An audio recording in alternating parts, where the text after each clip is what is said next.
السلام عليكم ورحمه الله وبركاته. معكم دكتور عبد الوهاب رأفت، استاذ جراحه الاورام بالمعهد القومي للاورام جامعه القاهره. استكمالا عن حديثنا عن اورام المثانه البوليه، هنتكلم النهارده ان شاء الله في الفيديو ده عن خطه علاج الاورام السطحيه للمثانه البوليه.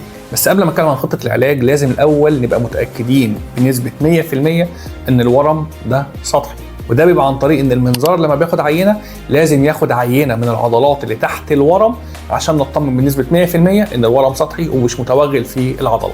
طيب اتاكدنا ان الورم سطحي خلاص، ايه هو علاجه؟ علاجه ببساطه بيبقى عباره عن استئصال للورم بالمنظار، عمليه بسيطه جدا والمريض بيروح في نفس اليوم. وبعد كده المريض بيعمل حقن كيماوي داخل المثانه البوليه عن طريق القسطره البوليه بحقن اسمها الBCG. الحقن دي بتبقى حقن اسبوعيه، تاخد حقنه واحده في الاسبوع لمده 6 اسابيع. بعد كده بنقيم الوضع بالمنظار او ممكن ما نقيموش، لكن الاكيد ان لازم المريض يتابع كل 3 شهور عن طريق منظار مثانه بوليه عشان نطمن ان ما حصلش ارتجاع للورم. وربنا يتمم شفاكم على خير.